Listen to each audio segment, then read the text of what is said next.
చాలా మంది మిత్రులు మాట్లాడారు. ఎంతో చేసిన రామోజీరావు గారికి సమాజం ఏ విధంగా గ్రాటిట్యూడ్ చెప్పగలుగుతామో ఆయన చనిపోయిన తర్వాత ఈ సంస్కరణ సభలో మనం అందరం ఇక్కడికి సమావేశం అయ్యాం.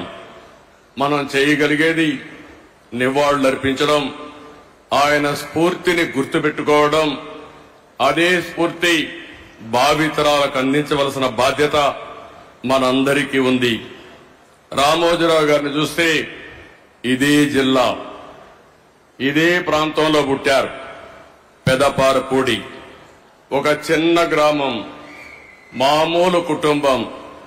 కానీ ఒక వ్యక్తి అచంచలమైన విశ్వాసంతో ఏ విధంగా ఎదిగాడో దానికి ఒక ఉదాహరణ రామోజీరావు గారు అని చెప్పి కూడా నేను మీకు తెలియజేస్తున్నా. ఒకే ఒక ఎన్టీఆర్ ఉంటాడు, ఒకే ఒక రామోజీరావు గారు ఉంటారు. వారిని ఎవ్వరు కూడా జీవితంలో అధిగమించలేరు, అది ఎవరికి సాధ్యం కాదు. అలాంటి ఒక అసాధారణ శక్తి. ఆయన ఒక వ్యక్తి కాదు, ఒక వ్యవస్థ. అలాంటి వ్యవస్థను నిర్మాణం చేసిన వ్యక్తి రామోజీరావు గారు.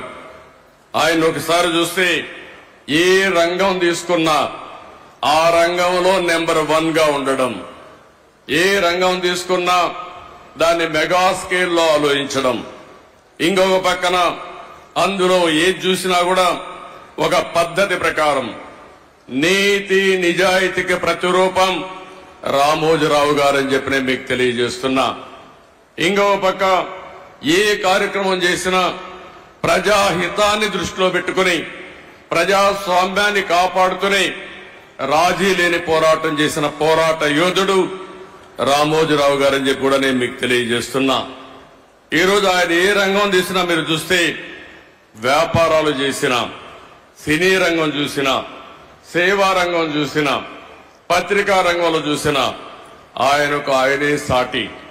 అలాంటి బృహత్తరమైన కార్యక్రమాలు చేసిన వ్యక్తి రామోజీరావు గారు. ఆయన మీడియాలో చేసిన కృషికి మీరు చూస్తే అనేక అవార్డులు వచ్చాయి.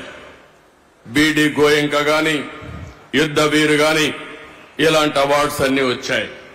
ఇది కాకుండా మీరు ఒకసారి చూస్తే అనేక యూనివర్సిటీలు గౌరవ డాక్టరేట్లు ఇచ్చారు. కడాన గవర్నమెంట్ ఆఫ్ ఇండియా అత్యంత ఉన్నత పురస్కారం పద్మ విభూషణ్ ఇచ్చి గౌరవించారు. ఈ గౌరవం మీరు మనందరం కూడా గుర్తుపెట్టుకోవాల్సింది. ఆయన చేసిన సేవలను గుర్తుపెట్టుకుని, సమాజానికి ఆయన చేసిన కాంట్రిబ్యూషన్ గుర్తుపెట్టుకుని ఈ అవార్డ్స్ వచ్చాయని చెప్పి కూడా నేను మీకు తెలియజేస్తున్నాను. ఇంకొక పక్క ఇప్పటికి మనం చూస్తే 1962లో మొట్టమొదటిసారిగా మార్గదర్శిని పెట్టాడు. అంటే 62 సంవత్సరాల కంటే ముందు పెట్టాడు. ఎన్నో రంగాల్లో అనేక సమస్యలు వస్తాయి, కానీ ఈ రోజుకి ఎప్పటికీ మార్గదర్శిని దాన్ని ఎవ్వరు కూడా ఒక్క అపవాదేసే పరిస్థితిలో లేరు. ఎన్నో ప్రభుత్వాలు ప్రయత్నం చేశాయి, దెబ్బతీయాలని ప్రయత్నం చేశాయి. అదే సమయంలో మీరు ఒకసారి ఆలోచిస్తే, ఎవరైతే మార్గదర్శిలో షేర్ హోల్డర్స్ ఉంటారో, పెట్టుబడి పెడతారో, వాళ్ళందరినీ ఏదో ఒక విధంగా బెదిరించాలని, నమ్మకాన్ని పోగొట్టాలని ప్రయత్నం చేశారు.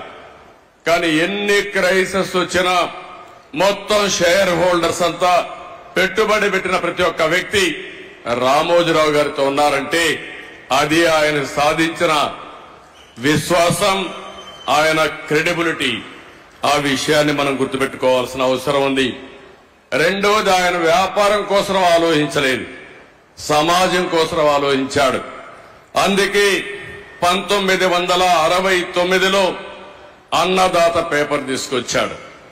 మొట్టమొదటిగా మీడియా పెట్టక మునుపు అన్నదాత పేపర్ మ్యాగజైన్ తీసుకొచ్చి తద్వారా రైతులకు మెరుగైన సేవలు అందించడం కోసం ఎనలేని కృషి చేసిన వ్యక్తి. ఇకపోతే 1974 ఆగస్టు 10న ఈనాడు తీసుకొచ్చాడు. విశాఖపట్నంలో మొట్టమొదటి ఎడిషన్ పెట్టాడు. మామూలుగా ఎవరైనా మీరు ఒకసారి చూస్తే ఒక ఎడిషన్ పెట్టిన తర్వాత సాటిస్ఫై అయ్యేవాళ్ళు. ఆయన ఈరోజు 5 దశాబ్దాలుగా ఈనాడు పేపర్ను అభివృద్ధి చేసిన విధానం చూస్తే ప్రజాగళంగా ఈరోజు ఈనాడు అనునిత్యం ప్రజా చైతన్యం కోసం పనిచేస్తా ఉంది.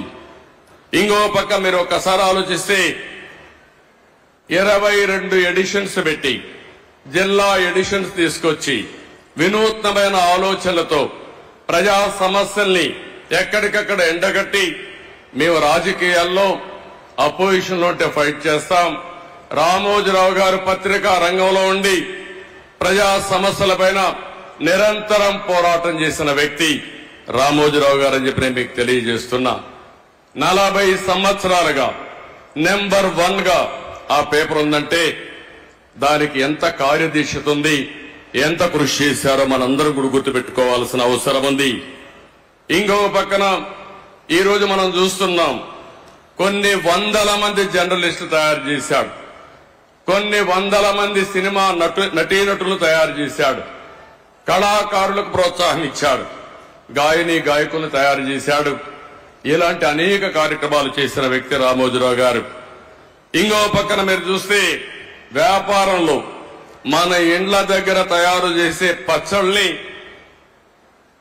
ఉత్పత్తి చేసి 150 దేశాలకు ఎగుమతి చేస్తున్నా అంటే ఆయన ఆలోచించే విధానం అని చెప్పి కూడా నేను మీకు తెలియజేస్తున్నా.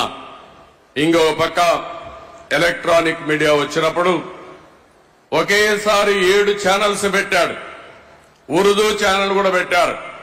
ఎవరైనా పెడితే ఒక ఛానల్ పెడతారు, కానీ ఏది ఆలోచించినా ఒక మెగా స్కేల్లో ఆలోచించి దాన్ని జయప్రదం చేసే వ్యక్తి రామోజీరావు గారు.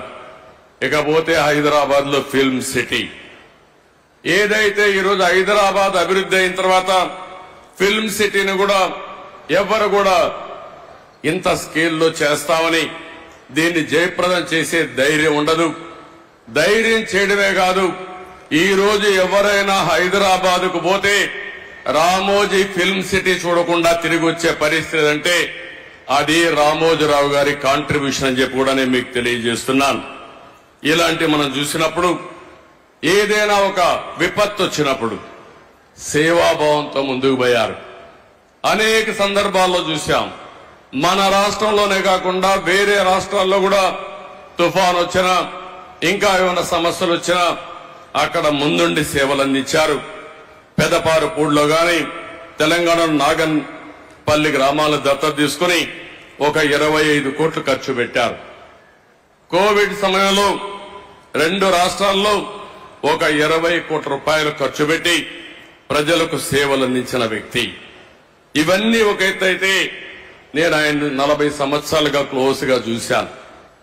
భయం అనేది ఆయన జీవితంలో లేదు. పోరాటం అనేది ఆయన జీవితంలో ఒక భాగం. ఏ విషయంలో చూసినా రాజీ లేకుండా పోరాడాడు. మీడియాను పెట్టుకుని చాలా మంది ఒకసారి ఆలోచిస్తే ఎవరికైనా రాజకీయాల్లో ఉండే మాకు గాని, పత్రికలు రన్ చేసే పత్రికలు గాని, మీడియా రన్ చేసే వ్యక్తులకు గాని, సినిమాలకు గాని ఎప్పుడు కూడా క్రెడిబిలిటీ ఒకటి ఉంటుంది, విశ్వసనీయత ఒకటి ఉంటుంది. అందుకే ఎన్టీ రామారావు గారు తెలుగు జాతి ఉన్నంత వరకు నెంబర్ 1 గా ఎట్టుంటారో ఈ రాష్ట్రానికి సేవలు అందించిన వ్యక్తిగా తెలుగు జాతి శాశ్వతంగా గుర్తుపెట్టుకునే వ్యక్తి రామోజీరావు గారు అని చెప్పి నేను మీకు తెలియజేస్తున్నా. ఈ రోజు ఇంకొక పక్కన మీరు ఆలోచిస్తే ఎక్కడికక్కడ రేటింగుల కోసం పోరాడే రోజులు, మ్యానిపులేషన్ చేస్తూ అధికార పార్టీ ఏ పార్టీ ఉంటే ఆ పార్టీ దగ్గరికి పోయి పనులు చేసుకునే రోజుల్లో నేను చూశాను ఆయన్ని. నేను పర్సనల్ గా వ్యక్తిగతంగా ఆయనతో పరిచయం ఉంది. నా జీవితంలో నాకు ఒక్క పని ఈ ఐఏఎస్ ఆఫీసర్ని ట్రాన్స్ఫర్ చేయమనో, ఈ వ్యక్తికి మంత్రి పదవి ఇవ్వమనో, ఈ వ్యక్తికి ఎమ్మెల్యే ఇవ్వమనో ఎక్కడా చెప్పలేదంటే అది రామోజీరావు గారి యొక్క నీతి నిజాయితీ. విలువల కోసం బ్రతికాడు, ప్రజల కోసం పోరాటాలు చేశాడు. ఎప్పటికప్పుడు ప్రజాస్వామ్యం అపహాస్యమైనప్పుడు నా వంతు బాధ్యతగా నేనున్నానని ముందుకొచ్చి పోరాటం చేసిన వ్యక్తి రామోజీరావు గారు అని చెప్పి నేను మీకు తెలియజేస్తున్నా. చాలా మంది పదవులుంటే సేవ చేస్తాం అనుకుంటాం. రామోజీరావు గారు ఎప్పుడు కూడా పదవులు కాదు, ప్రజా చైతన్యంతో ప్రజలకు మేలైన పరిపాలన ఇచ్చి మేలైనటువంటి సేవలు అందిస్తామని నిరూపించిన వ్యక్తి. 82లో మనం చూశాం. ఎన్టీ రామారావు గారు పార్టీ పెట్టే సమయంలో మీరు ఒక్కసారి ఆలోచిస్తే అప్పటి వరకు కాంగ్రెస్ పార్టీకి ప్రత్యామ్నాయమే లేదు. ఒక ప్రత్యామ్నాయం కావాలని ఆలోచించి 9 నెలల్లో ఎన్టీ రామారావు గారు అధికారంలోకి వచ్చారంటే అందులో ప్రముఖ పాత్ర రామోజీరావు గారికి ఉందని చెప్పి కూడా నేను మీకు తెలియజేస్తున్నా. అక్కడి నుంచి ఆగస్టు క్రైసిస్ వస్తే ఆ రోజు కూడా ప్రజాస్వామ్యాన్ని కాపాడడం కోసం రాజీ లేని పోరాటం చేశాడు. ఇలాంటి పోరాటాలు చేసి ఓసారి అనిపిస్తుంది మనందరికీ, ప్రజాస్వామ్యంలో పత్రికలకు స్వేచ్ఛ ఉంది. 4th ఎస్టేట్ అని మనం అందరం మాట్లాడుతున్నాం. శాసనసభ, చట్టసభలు, అదే సమయంలో కార్యనిర్వాహక వర్గం, ఐఏఎస్ ఆఫీసర్లు, ఆ తర్వాత ఎక్కడికక్కడ జ్యుడిషియరీ, ఇంకో పక్కన పత్రిక, మీడియా 4th ఎస్టేట్ గా ఉంటుంది. ఒకసారి ఇదే మాదిరిగా ఆయన వార్తలు రాస్తే కంటెంప్ట్ ఇచ్చి కౌన్సిల్ ఆయన రప్పించాలంటే పోరాడి తల ఒగ్గకుండా సుప్రీంకోర్టు వరకు పోయి ఆయన చేసింది రైట్ అని నిరూపించిన వ్యక్తి రామోజీరావు గారు అని చెప్పి నేను మీకు తెలియజేస్తున్నా. ఇంకో పక్క మార్గదర్శి పైన ఎన్నో కేసులు పెట్టారు, ఎన్నో విధాలుగా హింసించారు. కానీ ఆయన జీవితంలో నేను చూసింది ఒకే మాట అన్నాడు, నేను సంపాదించిన ఆస్తులివి, నేను ప్రజల కోసం పోరాడుతున్నాను, అవసరమైతే ప్రతి ఒక్క ఆస్తి పోయినా నేను రాజీ పడనని చెప్పి పోరాడిన వ్యక్తి రామోజీరావు గారు అని చెప్పి నేను మీకు తెలియజేస్తున్నా. చాలా మంది భయపడిపోతాం, కానీ ఆ భయం అనేది తెలియని వ్యక్తి 86 సంవత్సరాల వయసులో బెడ్ మీద నుంచి ఎక్కడికక్కడ ప్రజలకు న్యాయం జరగాలని ముందుకు వచ్చిన వ్యక్తి అని చెప్పి నేను మీకు తెలియజేస్తున్నా. నేను ఆయన్ని చూసి నేర్చుకునేది ఒకటే, ఆ రోజు హైదరాబాద్ లో నేను ముఖ్యమంత్రి అయినప్పుడు వినూత్నమైన విధంగా సైబరాబాద్ డెవలప్ చేయడం, అనేక కార్యక్రమాలు చేశాను. ఆ రోజు ఆయన పూర్తిగా ఆలోచనలన్నీ భాగం పంచుకుని ఈ రోజు హైదరాబాద్ లో జరిగిన అభివృద్ధిలో ఆయన ఆలోచనలున్నాయి, ఆయన స్ఫూర్తి ఉంది. ఆ తర్వాత అమరావతి వచ్చినప్పుడు నేను ఏ పేరు పెట్టాలని ఆలోచించినప్పుడు ఆయన ఒక రీసెర్చ్ చేసి మీరు ఏ పేరంటే ఆ పేరు పెడితే కరెక్ట్ గా రాదు, అమరావతిని పేరు పెట్టండి, దీనికి జస్టిఫికేషన్ ఇదని చెప్పి నాకు ఒక రీసెర్చ్ చేసి రీసెర్చ్ పేపర్ పంపించిన వ్యక్తి రామోజీరావు గారు అని చెప్పి నేను మీకు తెలియజేస్తున్నా. అది పేరు పెట్టిన తర్వాత నేను చూస్తే ప్రపంచం అంతా కూడా అమరావతి అంటే మారుమోగింది, బ్రహ్మాండంగా ఆమోదం వచ్చింది. నాకే ఆశ్చర్యం వేసింది. అలాంటి 100% ప్రజలు ఆమోదించిన నగరం మన అమరావతి. 5 సంవత్సరాలు ఇబ్బంది పడింది, కానీ ఏమాత్రం అనుమానం లేదు, మళ్లీ అమరావతి దశ దిశ మారుతుంది. ఈ అమరావతి నగరం తెలుగు జాతి ఉజ్వల భవిష్యత్తుకు నాంది పలుకుతుందని చెప్పి కూడా నేను మీకు తెలియజేస్తున్నాను. అలాంటి సందర్భాలు చాలా ఉన్నాయి రామోజీరావు గారితో. ఆయన అందరికీ సజెషన్స్ ఇస్తారు. ఎవరో ఆయన దగ్గర పోయి ఆయన ఎవరిని పిలవడు.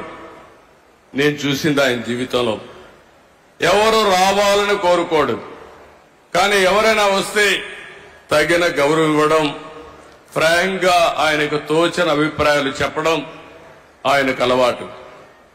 ఇంకొక పక్కన పేపర్లో మీరు చూస్తారు, కొన్ని పేపర్లు వేరే పార్టీలు ఉంటే వార్తలు వేయరు, కానీ రామోజీరావు గారు మాత్రం ప్రతి ఒక్క పార్టీకి ప్రతి ఒక్క నాయకుడికి వారి సంఖ్యాబలాన్ని బట్టి ప్రజాస్వామ్య విలువలకు గౌరవం ఇచ్చి కవరేజ్ వరకు ఎక్కడా తప్పు చేయడు.